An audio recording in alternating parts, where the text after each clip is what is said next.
Hey everybody! Welcome back to Northernlion Plays a Binding of Isaac Afterbirth. Plus, you hear my son? Tomo! You know what, Tomo? He's... yo! Thanks for the subscription. Tomo! You earned yourself a spot in the box. Does that sound good? Would you like... I've cleared space on the desk next to the Logitech G29, the Thrustmaster X400. He's up and he's in. Ladies and gentlemen, we got him. You're like, I don't care, I just want to see Isaac. Nobody said that. It's 2019 and the DLC's not out yet. Is this... I now understand what it's like to do like a podcast every week. Except I'm doing it every day. By the way, don't take this the wrong way. I love Isaac. But you ever wonder why sometimes YouTubers, podcasters, etc., they get themselves in trouble? They say dumb stuff. Part of it is because sometimes they have beliefs that are kind of dumb to begin with, I suppose. But, like, or at least controversial. We can leave it at that. But then the other thing is, you know, when you're talking this much, sometimes dumb stuff just comes out of your mouth. 8D4XP722. I consider myself, you know, a pretty, what is this? Pretty rational individual. It might surprise you because I come up with a lot of criticism. I consider myself a pretty... like a nice person, a kind person. I treat people well. I clean up after myself. I just make fun of them later on my show, which is like, it's a different thing altogether. I just monetize them for my own benefit. Moments later. But anyway, I still, even then, you know, I wouldn't say I get myself in trouble. But, you know, I accidentally say something that's just like, you know, dude, I've been talking for, you know, 3,000 hours this year. Accidentally said something dumb like Thor 2 isn't the worst Marvel movie. All of a sudden, I got people up in my mentions very respectfully harassing me saying, hey, dude, with all due respect, you're incorrect. By the way, big fan. How dare you? I don't understand. Okay. Where am I going with this? I don't know. What I do know is I've been like insanely bad at Isaac lately. I say this only to... Let's just restart that one and not even worry about it. I say this not to offer up an excuse, but rather just to keep you abreast of the situation.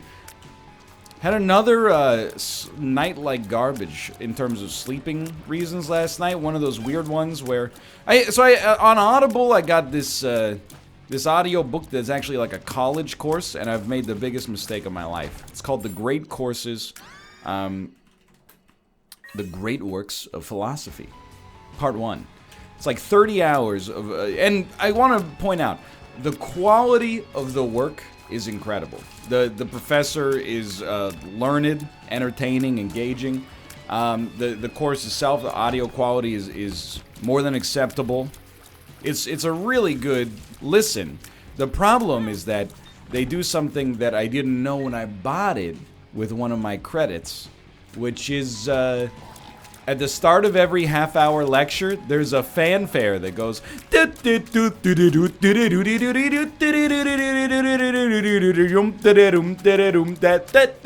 and you know, when you're trying to sleep, you get lulled into this sense of not security, but you know, you have a, what's the word I'm looking for here? You're in somnambulance. Well, what is the perfect life? Well, according to Aristotle, the perfect life was, to be fair, not something that he lived himself, but the perfect life was the life examined, one where one's own considerations were that of a higher order non-transient pursuits, not material pursuits, but the pursuit timelessly of what it meant to be a responsible and autonomous individual in... unstuck from time, not merely concerned with the trappings of the day that is contemporaneous with your existence. And if you're like, dude, shut up, you're gonna put me to sleep. Now you get it. Why do you think I bought it in the first place? But,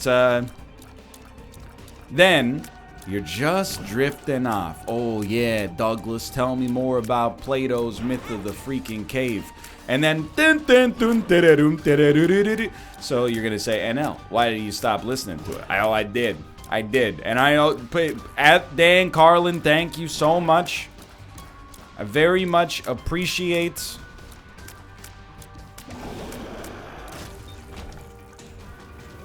all of your podcasts. You've done me a great service. You lulled me to sleep last night. But you might be concerned. You might be like, NL, it seems like you've been sleeping kind of badly lately. I have been, but there's like good proximate reasons. Is that how proximate works? Hold on, this is where you look up the thesaurus. Proximate. Closest in relationship or immediate cause. Okay, yes, there are good proximate relationships. Are proximate reasons for the poor sleep I've been having lately. Like, 85% of them were when I was coming back from Japan. You know what? I'm doing it, dude. You can't stop me. And I was justifiably jet-lagged. Run, run, run. He's done it. And then it's been like once every 2 weeks, maybe. And honestly, I can tell you exactly what the cause is. I don't know what it is. It's a brain problem.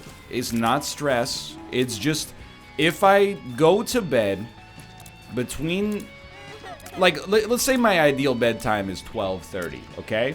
If I go to bed at midnight, or I go to bed at 1, or I go to bed anywhere in between, I'm gonna sleep like a freaking baby. I'm gonna be, like, lights out. Even if I'm like, I'm not tired. My brain is like, okay, here's the pattern. He's in the pattern, ladies and gentlemen. We got him. Send him off to Dreamland. Saw the late showing of a movie last night. Didn't even get home that late. We got home at like 1:15. Went to bed, 1:30. Brain is like, oh, okay. Well, you weren't in bed by 1, so I've activated all-nighter protocol. And I'm like, could you just not? It's not, and I've said it so many times before because it's been on my mind. But,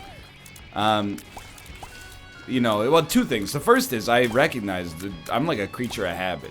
I am flexible, but I'm only flexible because of the fact that, like, not getting a great night's sleep, I don't consider it like an incredible detriment. You know, like, life goes on. I've had worse nights sleep in my entire life than this, and still managed to, you know, eke out an existence here. So it's not really that big of a deal.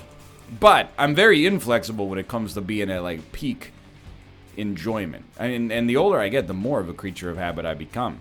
And I think that's just kind of a natural progression. But the other thing is, like, is honestly not even the lack of sleep. Like, you do spend some time being like... Hold on, I just want to see what's in here first. Let's think about this. We've been dying a lot lately. It's not even the lack of sleep. Like, I probably got 4.5 to 5 hours last night, which is, you know, probably equivalent to a lot of people watching this video to begin with. But, obviously not ideal. It's not like, you know, North American doctors are like, oh, you know, you should get 7 or 8 hours of sleep a night. That would be ideal. But, oh, 4? That's, whoa. I mean, hey, wait till you have kids, right? 45 seconds of sleep is a good, you know, you get what I'm saying. You know, it's an ideal for a reason. But anyway, it's not even the, you know, being a little bit groggy or hot or, you know, et cetera, the next day. Is honestly just being so freaking bored while you try to fall asleep. You're not gonna believe me. If things go wrong here, I could be killed on this tiny room. I know we're getting Magic Mush right after. That was a spooky situation. Get me out of here. It's just the boredom, dude. And the boredom makes it worse because, like, then you're, like, mad that you're bored. It's the anger and the boredom. That's why, like, you know, I'm always torn on these insomniac nights. And I do fine with little sleep, at least as long as it's only a night or two in a row. I just bring it up because, again, you know, in keeping with what we talked about earlier in the episode, you know, You got to speak to what you know when you're recording hundreds of hours a month of spontaneous off-the-cuff discourse. And what I know right now is your boy's a little groggy. But, I mean, it's either this or another gym anecdote. That's all I'm trying to say. I'm always torn between, like, you know, I said, like, these limits. I'm like, okay, it's 2:30 a.m. and I'm not asleep. I'm gonna close my eyes, give an honest attempt to fall asleep until 3. If I look at the clock next and it's 3, then I'm gonna get up for half an hour. I don't know, just read some news or something like that, then go back to bed at 3:30. You get the idea. But then you're like, the whole time you're up, you're like, why am I up? I'm tired. And then the whole time you're in bed, you're like, this is boring as heck. Just take me out, dude. Just let me sleep. Anyway, the gym anecdote I have, I don't have a real gym anecdote today. The only gym anecdote I have is that I don't know what happened, dude. It's like Black Friday in the gym lately. I think it's the half-year resolution thing I was talking about in the last episode. You know, like, the summertime has started. It's gotten real busy. Like, and I don't know, it's just a coincidence, but freaking nobody's doing cardio. Which, I'm not saying, like, oh, you're doing it wrong. I'm just, you know, I've been in the weight room for 6 months now. Almost 6 months to the day. And I've never seen it this busy as it is at the start of July. What a strange situation. I would have thought, I mean, obviously, in January, you would assume it would be busy. That's like prime post-holiday guilt plus New Year's resolution season. Plus, you got plenty of time to create your ideal summer body. I wouldn't have expected July, but it's busy, dude. And God help you if it's a day where, you know, it's raining outside. Because then I think people aren't out playing intramural sports. Instead, they're like, I gotta go to the gym. And, you know, we've all paid the membership costs. It's not like I'm any more entitled to the gym than them. I will say I'm always shocked by how little people value their own safety, I guess is the word. I was doing overhead press, which is just you got a bar with, you know, weighted plates on it. You lift it over your head. Lady came out of like the yoga area of the gym. I guess she had also taken a bar and she'd taken some plates from the rack, which is fine. Her head was like less than 2 or 3 centimeters from this moving bar that I'm doing the most. I'm not even worried like my own injury risk is higher as a result of, oh, that's so unfortunate there, as a result of what she's doing. But I'm also like, lady, do you understand the, like, Newtonian physics? Could you just wait like less than 10 seconds? I'll move out of the way so you can put it back. You don't have to like sidle by me. If this bar cracks you in the head, even if it's moving at like, you know, 10 centimeters a second, it's gonna ding you up pretty badly. I mean, it's not a good anecdote. That's why I didn't want to bring it up, because it's just sort of like whiny. But, you know, there's a few different kinds of whine. One of the kinds of whine is like, people don't do the things I want them to do. Another kind of whine is like, hey lady, I'm trying not to get embroiled in like you know, I don't know, some kind of negligence causing bodily harm case here just because you couldn't wait 4 seconds to return the weighted plates to the rack. Just chill out. I'm not trying to live my life in the people's court. If you could be any television personality, who would you be? Honest question. I'm telling you, you don't even have to answer. I think there's a few viable answers. Let me hit you with one. Drew Carey. Price is Right. It's been on the air for 75 years. It's not going anywhere. It's stable. What do you have to do? Almost nothing.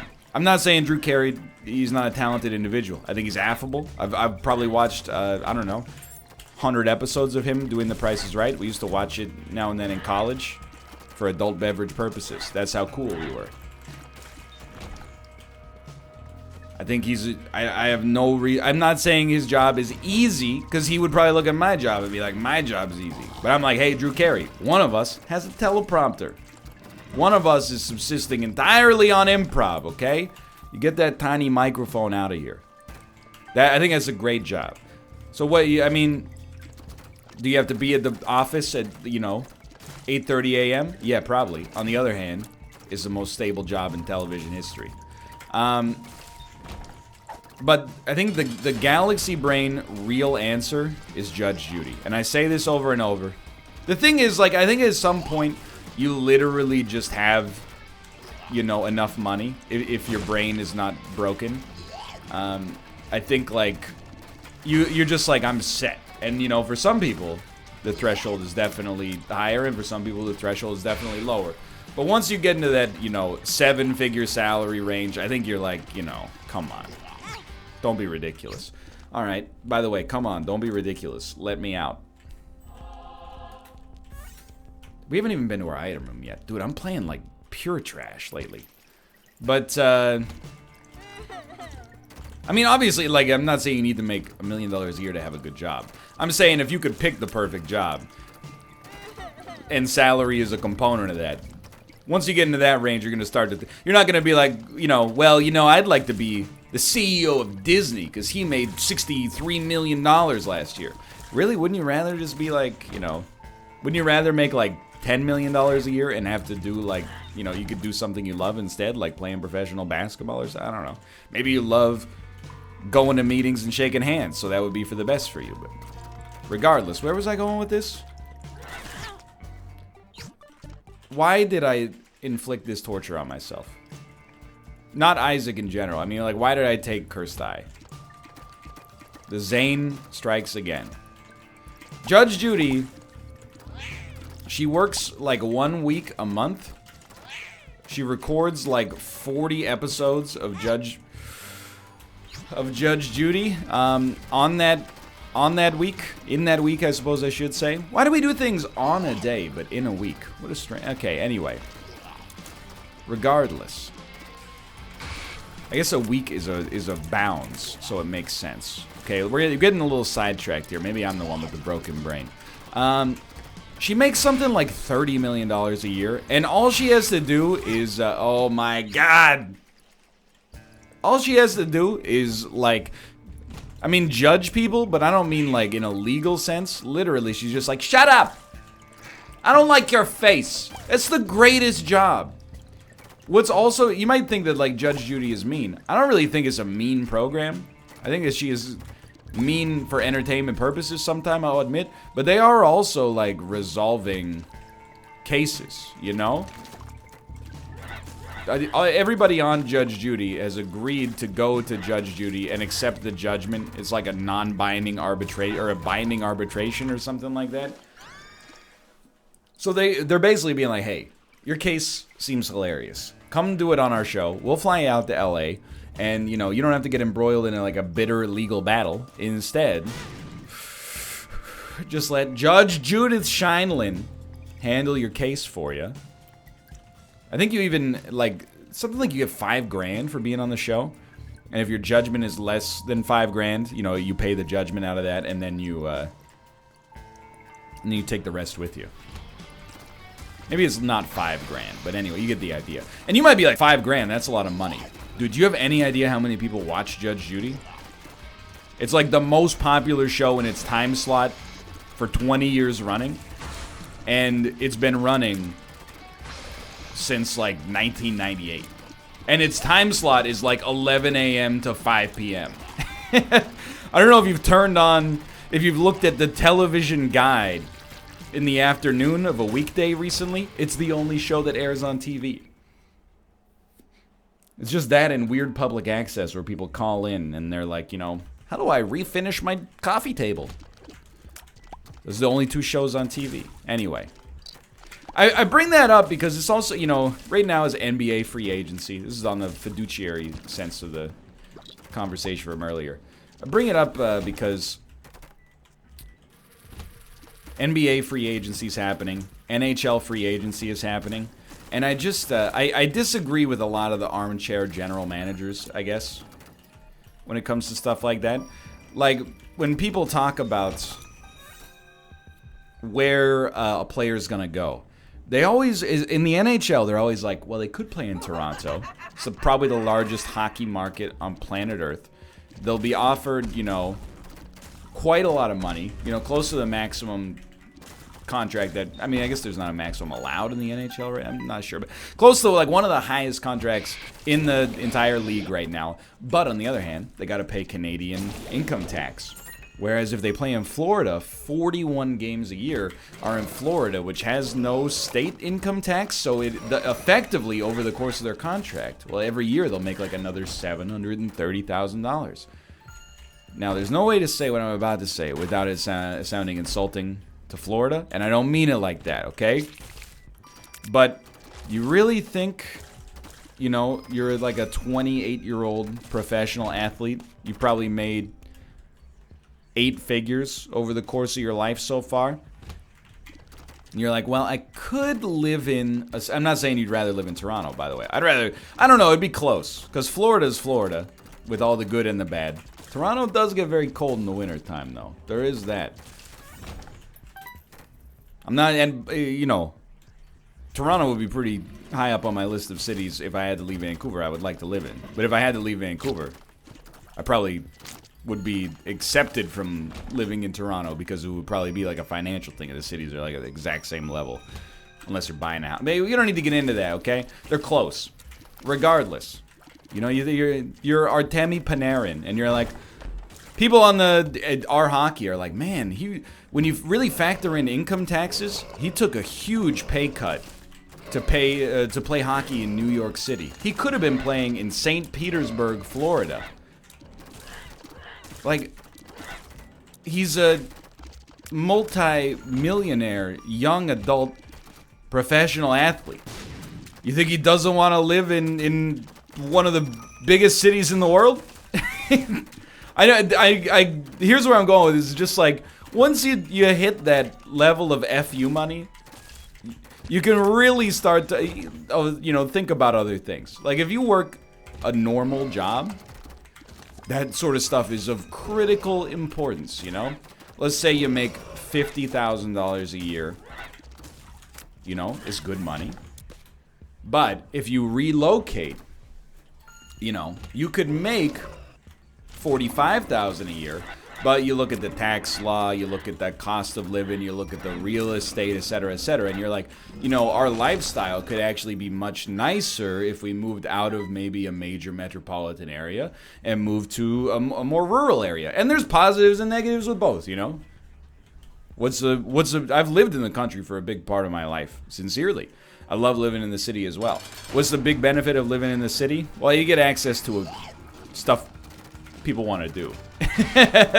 And without being rude, you know, more people equals, you know, more entertainment options, more restaurants, more infrastructure, you know, public transportation, etc., etc. Those are the big ones, I think.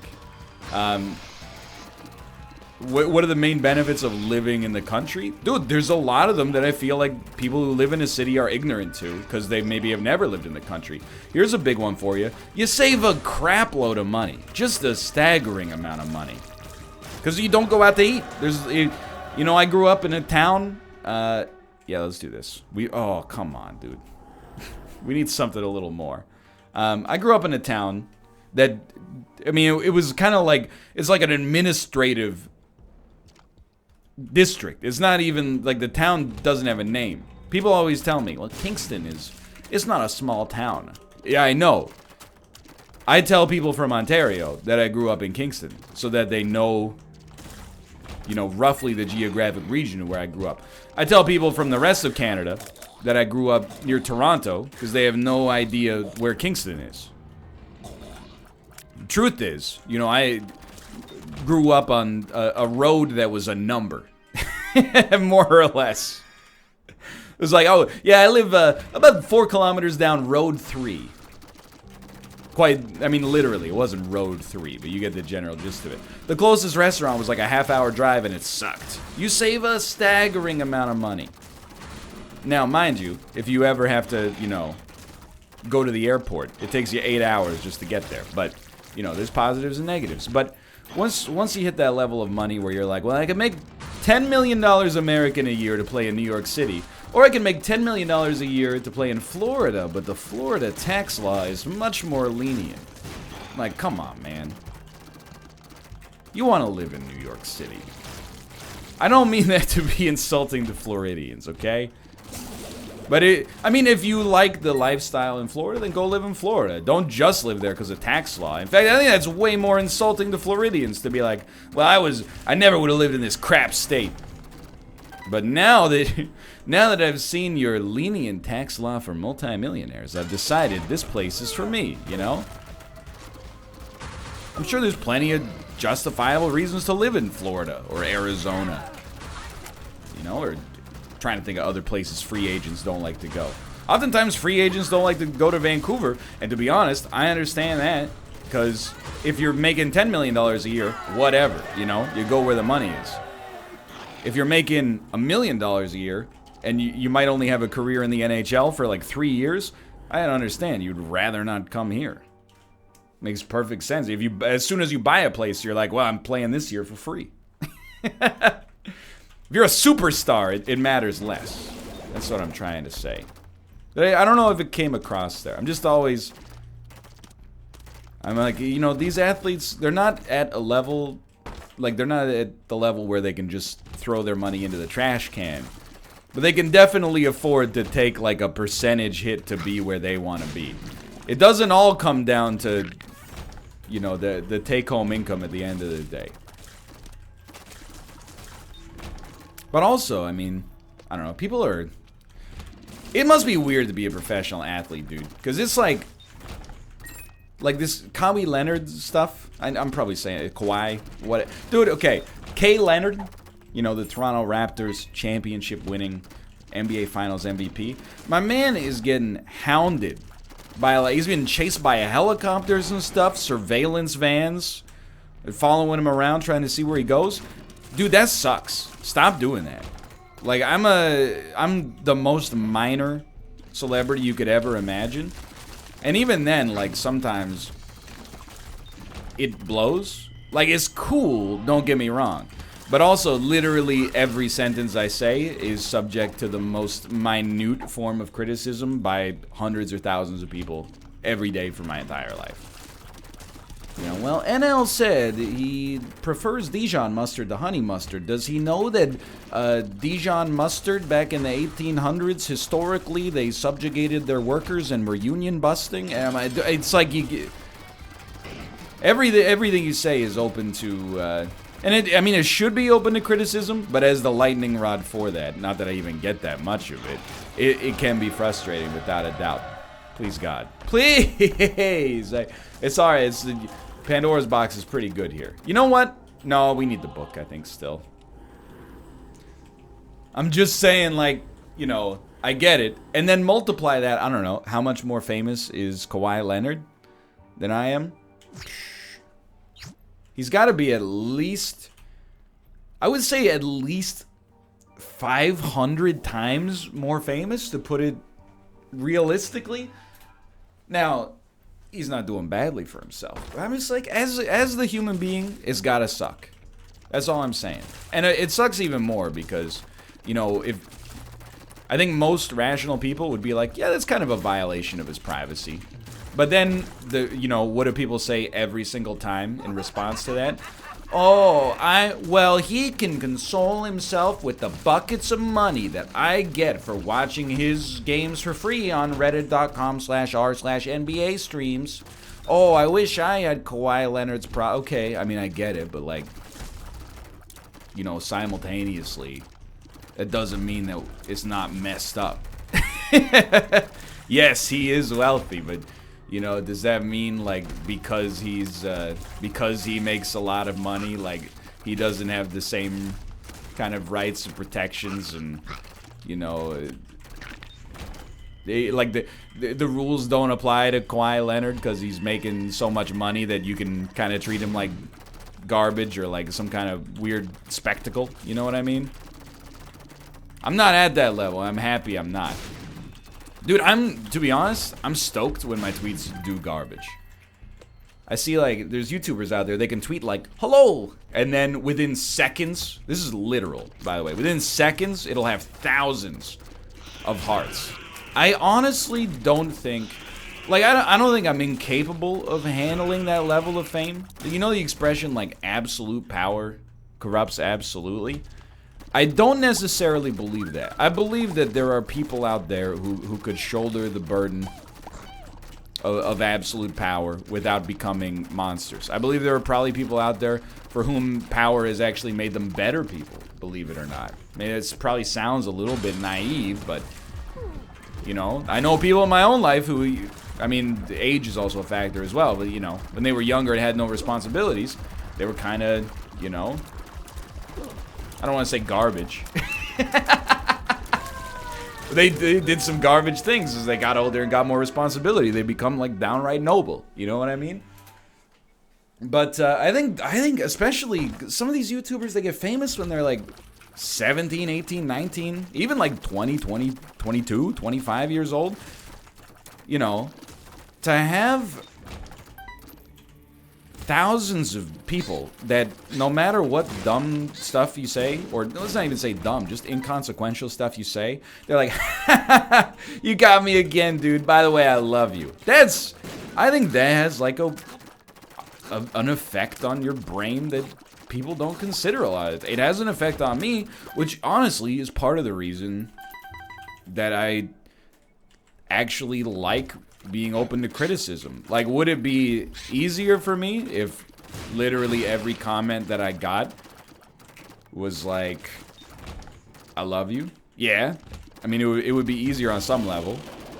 Because of who I am, I would be innately distrustful of every single one of those comments. I'd be like, no, you don't. Don't say that. That's weird. But it would, you know, sure, it would be easier. But at the same time, I think it would possibly lead me to grow into the kind of person that I dislike, you know? I like that sometimes I gotta defend my my nonsense statements. People hold me to task for it. I think it's healthier that way instead of just... And I'm not calling any YouTubers out specifically here. I think it's actually something that just happens to basically all YouTubers who hit, I don't know, quadruple A tier fame. You know, they get like a selection of people, like a Mass Effect almost, that makes them like immune, not immune to criticism, that's not fair, because they do, you know, a lot of them get a ton of criticism, but like, they don't have to say sensible things to be praised either. If that makes sense. I don't know. It's a weird thing. You know what I mean? I'm not, like... We're getting pretty close to an egg drill tweet here. Oh my god. We're getting pretty close to an egg drill tweet here, which is like, by criticizing me, you're only making me stronger, morons. But in reality, I don't know, I'm not saying you should subject people to criticism, you know, vindictively. And definitely the worst thing, or one of the most annoying things, is when you, like, someone is really rude, and then there's a nugget of constructive criticism in there, and then you take them up on that constructive criticism and they think that their rudeness was actually productive. That annoys me. But either way, I do think, you know, the fact that most of my audience don't just, hopefully, sycophantically take everything I say as gospel is a positive thing. Now, the downside of that is anytime I say anything, there's always somebody in chat who brings up something I said like 4 years ago. Oh, the man who thinks Burger King is sketchy is okay with knives being legal, or something like, you know what I mean? Okay, so man with an opinion also said this, and what, you know.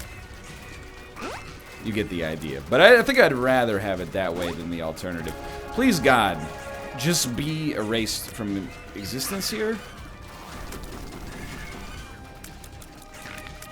Oh, thank God I got a full charge in there. Thank God for infamy, dude. You get what I mean? It's weird. I actually legally have to call myself a celebrity now, too, because one of those American Standards Associations set the the minimum for celebrity is 30,000 followers on social media. Sorry to tell you, boys. Legally speaking, I could be on Celebrity Big Brother now. In fact, I don't think I could be on normal Big Brother. I think legally speaking, I would have to be on Celebrity Big Brother. It'd be a really tough show for me, too, because, like, I'm an only child. So, like, I don't even have I have no on-the-job training. Please just... Dude, I think we could lose this run. It might even be obvious that we could lose this run, but I think, like... I don't think it's that unlikely that we lose this run. This has gone on too long. Why am I so bad now? Oh, my eyes are so heavy, dude. I can't conceive of... Oh, I'm so groggy. My neurons are firing so slowly. Ooh, whoa. It's okay. It's alright. If there's one regret I have on this run, it's not Dunce Cap, because, I mean, we can't regret something we don't have control over, I guess, but it's Cursed Eye. I should have just not taken it. I take it because I want to be hip and cool with the kids. It's my, you know, it's my cardinal sin, you know? I have that imposter syndrome where I'm like, people aren't going to watch this video unless I take an arbitrary number of garbage items. Just teleport me, dude. You didn't teleport me, though. Thank you, thank you. Alright, you sent me to the other side of the planet. I like that you sent me to a dead end. Although we'll have to work our way back from it, which is maybe not that great. We should win the run, just to be honest, but I would just... Dude, honestly, I would love an orbital. Just to be able to reliably finish this one off. Like, this enemy is just perfect. I got no problems here.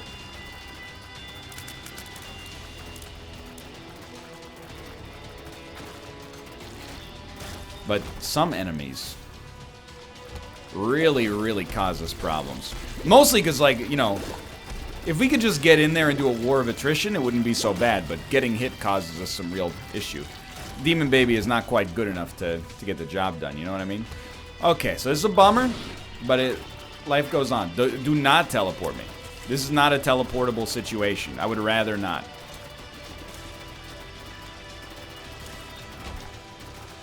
That being said, I think maybe I wish I had teleported. Oh, no, because there's a way. And everyone can see the road that they're on is paved in gold, dude. It's always summer. They're never hungry, they never grow cold. I don't remember. The song, it does come on 90s rock radio at the gym occasionally. I don't hit the skip button on that one. That's a non-skipper.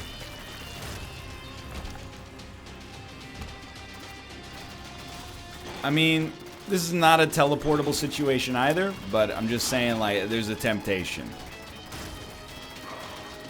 There's still a temptation to just hit the ejector seat a little bit. Okay, that's, again, another easy room. I apologize. I almost said I sorry, which I believe is a device on Kickstarter that apologizes for you if you're not enough of an adult to do it yourself.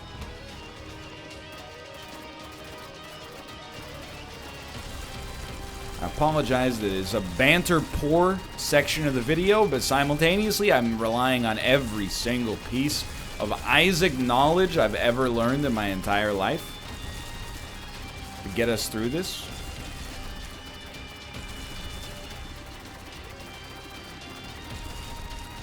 And I think it might take even more than that. I think it might take more than we got. I'm sorry to say. Got him. Got him. Got him. Dude, I would just... Yikes. So, there's a little irony. The game pre-ironied me. I was gonna say, I would love to get A single bomb. Then the game gave me 2 bombs. Unfortunately, they were lit. And not in the way that the cool kids are talking about how all my videos are so lit and litty. But in the not cool way, which is like, we're gonna explode and die. Alright. It's fine, brother. Let's do it. You know, the other thing I liked about Spider-Man Far From Home is that there's a bald man in the movie, and he says brother a lot. Okay, cool. I'm having a good time, a star shooting at the cat that they didn't get that far. And just as I think this is the right way for us to go, unfortunately.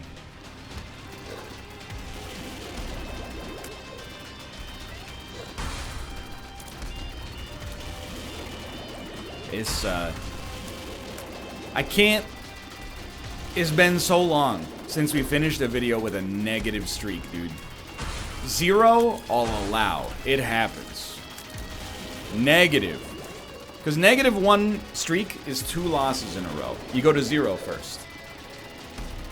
We're at -1 right now, because we died right at the start of this episode. But I mean, like, to finish the video at that level, I'm not saying I never forgive myself. I get over it in like a matter of seconds easily, but I wouldn't feel great about it. Let's put it that way. Don't teleport me, dude. You're like one of the worst bosses for teleporting. Everybody knows that. We all talk about it behind your back. Okay. Please. The boss? The boss, perchance? No! I don't want to... Why do you teleport me endlessly back to the same purgatorial room? The cursed room. The waypoint. The subway station from which the train's misery and discontent embark simultaneously in directions unknown.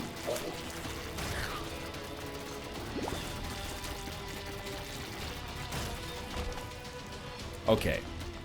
You're going to give me some bombs, and that's a good start for us here. At least we'll have bombs for the boss fight. 1 or 2 even. Or, you know, 10. Sorry, 5 plus the one we started with. So here's how we're going to do this, okay? Putting down all of our bombs first. The best way for us to deal damage is to tap shoot. And it's very tough to tap shoot while also not putting ourselves in danger of a teleportation. Mostly because we're firing at a friggin' diagonal at all times. The soul is actually being insanely useful here. So this, I've saved all of my brain glycogen for this specific fight, and I wouldn't have it any other way right now. That's fine. We're so close, dude. If I teleport now, I would probably just end the video.